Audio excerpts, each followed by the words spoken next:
आयुषी, देखो मम्मा को परेशान मत किया करो, ये लो दूध पी लो। नहीं मम्मा, मुझे नहीं पीना दूध। मैंने कहा ना अभी सारा दूध फिनिश करो। तभी दरवाजे की घंटी बजती है। अंकिता अपनी देवरानी को आवाज लगाती है जो रसोई में बर्तन धो रही है। पूजा, पूजा। ओफो, अब कहाँ मर गई।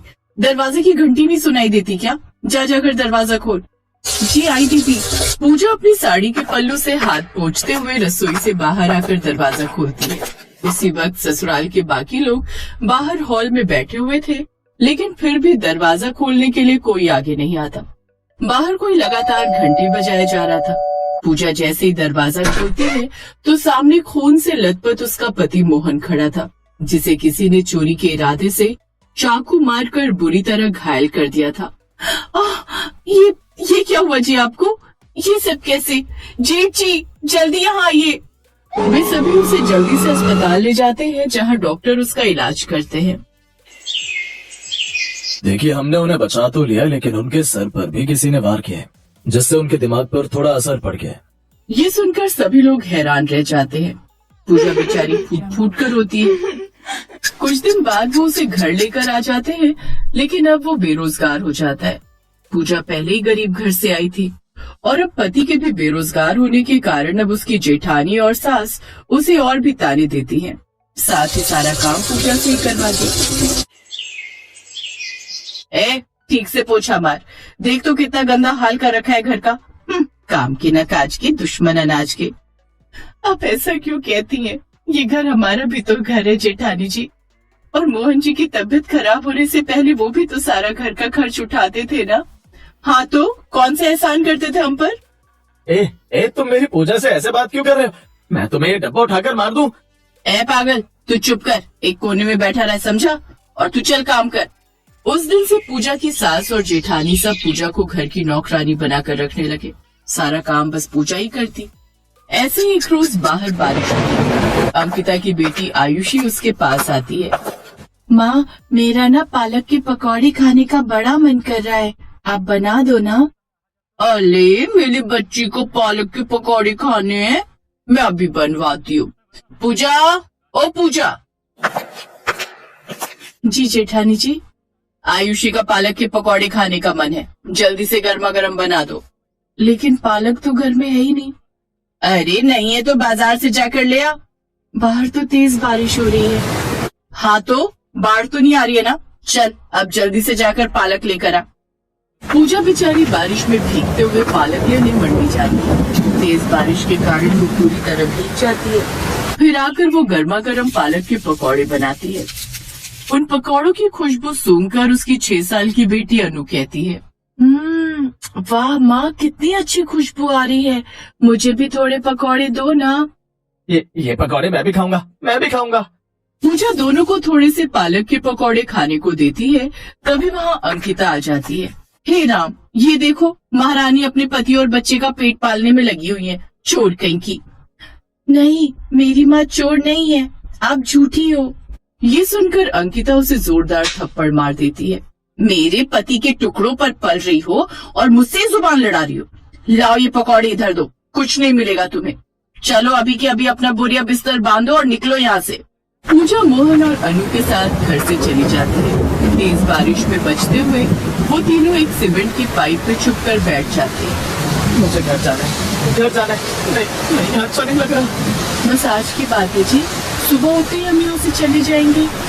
माँ भूख लग रही है।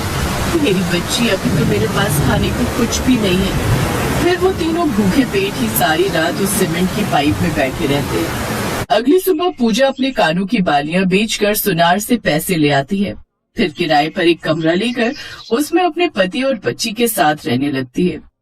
वो दुकान से थोड़ा आटा और सामान खरीद लाती है, जिसके साथ वो तीनों खाना खाते हैं। चलो ना अनु, बाहर खेलने चलते हैं। ठीक है, चलो पापा। अनु और मोहन बाहर चले जाते हैं। ऐसे तो काम नहीं चलेगा, मुझे कुछ न कुछ करना होगा। ये पैसे तो कुछ ही दिन में खत्म हो जाएंगे, लेकिन मैं क्या करूं? इन दोनों को छोड़कर ज्यादा दूर काम पर भी नहीं जा सकती। अब सब कहते हैं मैं पालक के पकौड़े बड़े अच्छे बनाती हूँ। हाँ, यही सही रहेगा। पालक सस्ता भी आता है, उसके पकौड़े बनाने में ज्यादा खर्चा भी नहीं आएगा। पूजा जरूरत का सामान लेकर आती है और अगले दिन से ही अपने घर के बाहर ही ठेला लगाकर पालक के पकौड़े बनाकर बेचने लगती है। आइए आइए, पालक के पकौड़े खाइए, गर्मा गर्म पकौड़े, वो भी धनिया पुदीने की चटनी के साथ। तभी उसके पास एक ग्राहक आता है। बहन जी कितने की है प्लेट? जी 30 रुपए। एक प्लेट लगाना तो। पूजा उसे पालक के पकौड़े देती है, जिसे खाकर वो 2 प्लेट और लेता है। वाह, गजब का स्वाद है इसमें तो। 2 प्लेट पैक कर दो जरा। अब वो पालक के पकौड़े के गजब के स्वाद के चलते उसके पास और भी ग्राहक आने लगते हैं और कुछ ही दिनों में अच्छे स्वाद के चलते उसकी कमाई दिन पर दिन बढ़ती गई। कुछ ही दिनों में उसने खुद की दुकान भी खरीद ली और उसमें पालक के पकौड़े बेचने लगी। साथ ही अपने पति का भी इलाज अच्छी जगह से करवाती है।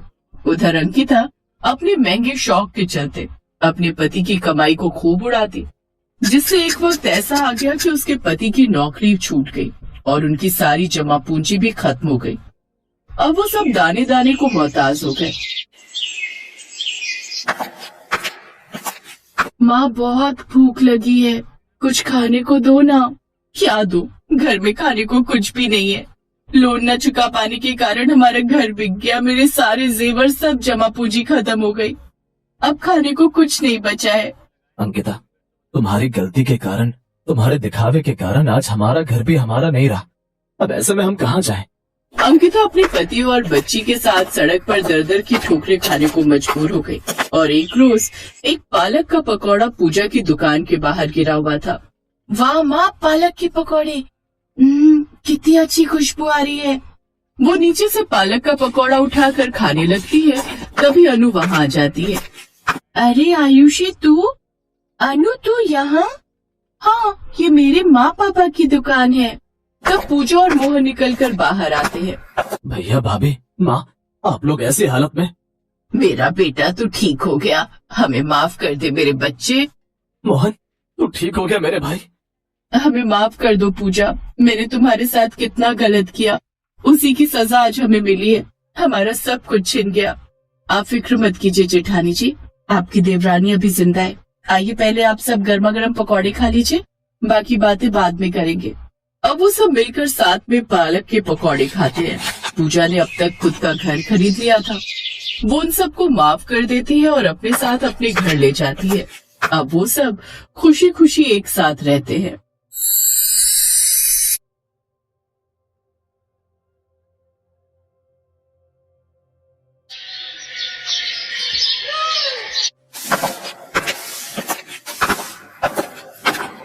कविता, तू अभी तक झाड़ू ही लगा रही है और जल्दी जल्दी से हाथ चलाना, इससे पहले कि तेरे दोनों भाई उठ जाएं। जी भाभी।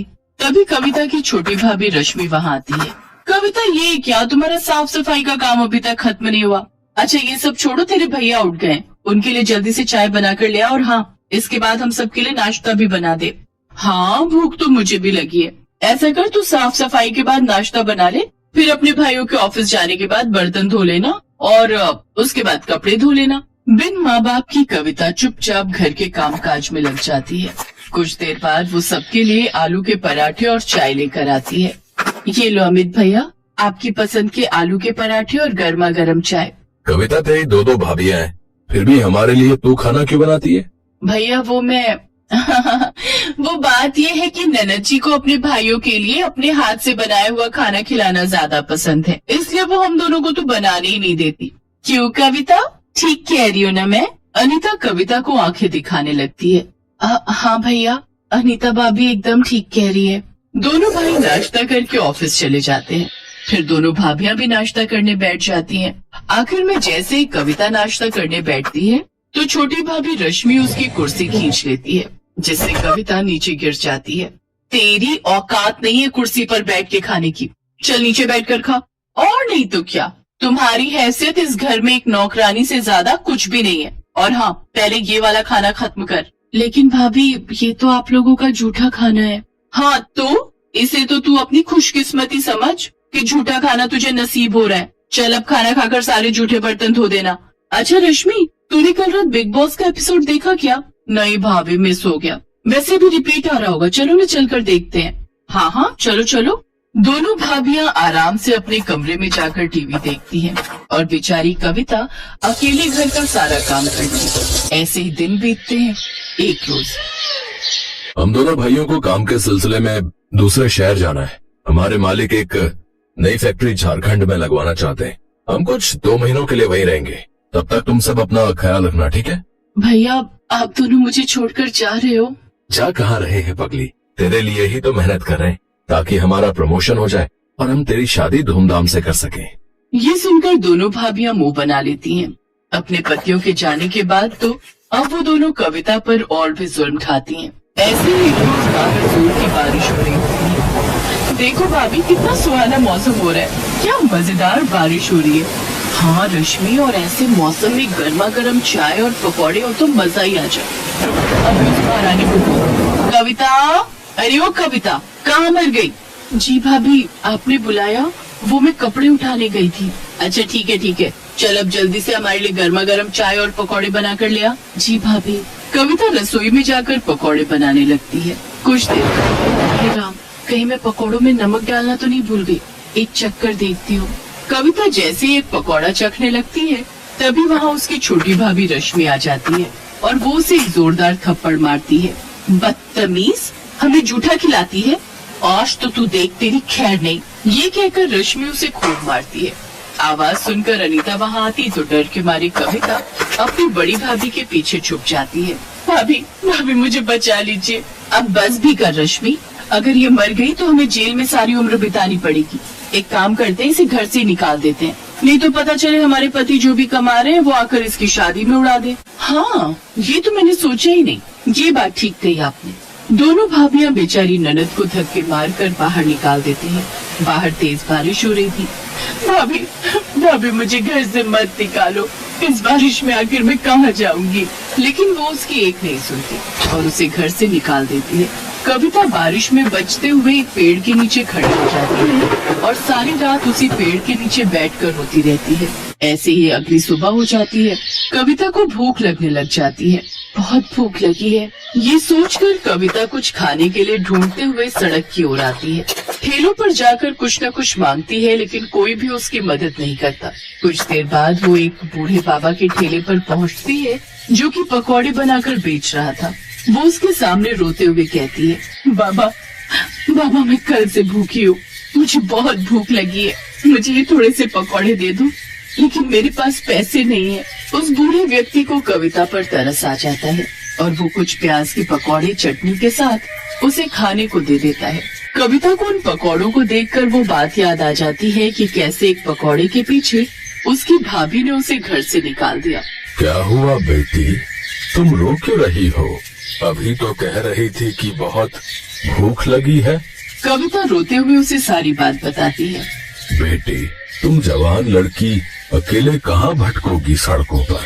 इससे तो बेहतर होगा तुम इस गरीब की झोपड़ी में चलकर रहो, मेरी बेटी बनकर।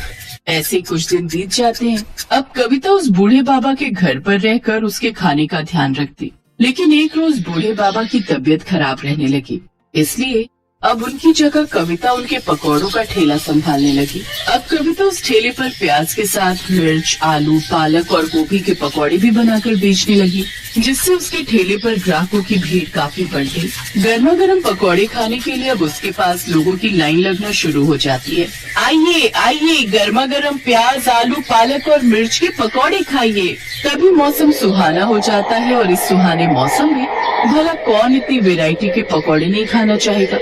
अरे ओ पकौड़े वाली, बनाना तो 20 रुपए के प्याज के पकौड़े और मेरे लिए मिर्च के पकौड़े हैं। इस तरह उसके पास ग्राहकों की भीड़ लगना शुरू हो जाती है और जो भी उसके पकौड़े एक बार खाता वो बार बार जरूर खाता। भगवान की दया से मेरे बनाए हुए पकौड़े सब ग्राहकों को बहुत पसंद आ रहे हैं। अगर मेरा ये काम ऐसे ही चलता रहा तो बहुत जल्द मैं एक नया पक्का घर बनवा लूंगी। ये सब सोचकर कविता बहुत खुश थी। अगले दिन वो फिर अपना ठेला वहाँ लगाती है, लेकिन एक रोज तेज तूफान के आने के कारण उसके ठेले की छत उड़ जाती है और बारिश के कारण उसके सारे पकौड़े उसमें खराब हो जाते हैं। सब खत्म हो गया, इस बारिश ने सब खराब कर दिया। इस बारिश ने एक तरफ जहाँ कविता को रोजी रोटी कमाने से भी वंचित कर दिया था, तो वहीं दूसरी ओर उसकी दोनों भाभियां आराम से अपने लिए पिज्जा और पॉपकॉर्न ऑर्डर करके मजे से इस बारिश का लुत्फ उठा रही थी। वाह वाह, क्या स्वाद है इस पिज्जा का, और इस पॉपकॉर्न के तो क्या ही कहने। उधर रोती हुई कविता अपनी झोपड़ी में आती है, जहाँ सारी झोपड़ी में पानी आ गया होता है। अब पूरे घर में तो बारिश का पानी भर गया है। बाबा, मैं अभी ये सारा पानी उठाकर बाहर फेंक देती हूँ। कविता अपनी बदकिस्मती पर रोते हुए उस पानी को उठाकर बाहर की ओर फेंकने लगती है। कुछ देर बाद वो उस बूढ़े बाबा की ओर देखती है। नहीं, मैं इतनी जल्दी हार नहीं मान सकती। बारिश में तो लोग पकौड़ों के दीवाने होते हैं। ये बरसात का मौसम तो सबसे अच्छा मौसम है कमाई करने का, लेकिन मैं इसके पकौड़ों के साथ चाय बनाकर भी बेचूं तो? मेरे पास कुछ पैसे रखे हैं, उससे फिर से शुरू करती हूँ। कविता ने हिम्मत नहीं हारी और उसने अपने ठेले की मरम्मत करवाई और एक बड़े से तिरपाल के नीचे चाय पकौड़े बेचने लगी। बारिश में लोग उसके तिरपाल के नीचे आकर चाय पकौड़े खाने लगते हैं, जिससे उसकी बिक्री अब पहले से भी ज्यादा होती है। ऐसे ही कुछ दिन बीत जाते हैं। अब कविता दिन भर में 3000 रुपए कमाने लगी। एक रोज अमित और सुधीर कार से जा रहे थे, तभी उस ठेले पर उनकी नजर गई। अरे, ये तो अपनी बहन कविता है, लेकिन ये यहाँ फुटपाथ पर ये चाय पकौड़े क्यों बेच रही है? वो दोनों कविता के पास जाते हैं। अपने भाइयों को देख कविता फूट फूट कर रोती है। भैया, आप मुझे छोड़कर क्यों चले गए थे? देखो आपके बिना मेरी हालत कैसी हो गई है। लेकिन बहन, तुम्हारी ये हालत कैसे हुई? इसके बाद कविता सारी बात अपने दोनों भाइयों को बताती है। अमित और धीरज गुस्से में घर आते हैं। अनिता, अनिता, कहाँ हो तुम? लौट आए आप लोग? आप रुको, मैं अभी पानी लाती हूँ। लेकिन तुम क्यों लाओगी? वो कविता का है, उससे कहो। अब हम आपको क्या ही बताएं, उसने तो हमारी नाक ही कटवा दी। वो तो किसी लड़के के साथ भाग गई है। ये सुनते ही अमित ने अनीता को जोरदार थप्पड़ मारा। शर्म नहीं आती झूठ बोलते हुए? हैं? दो भाइयों के होते हुए भी आज हमारी बहन को न जाने कैसे कैसे अपना पेट पालना पड़ रहा है, हैं? सुन लो, तुम दोनों के लिए अब हमारे घर में कोई जगह नहीं है, निकल जाओ यहाँ से। उन दोनों भाभियों को अपनी गलती का एहसास हो जाता है और वो अपनी ननद से माफी मांगते हैं। इसके बाद कविता अपनी दोनों भाभियों को माफ कर देती है, जिसके बाद वो उस बूढ़े काका को भी अपने घर ले आती है। अब वो अपने पकौड़े के बिजनेस को और भी आगे बढ़ाती है। एक बड़ा सा रेस्टोरेंट खोलकर उसमें पकौड़े बेचकर खूब कमाई करती है।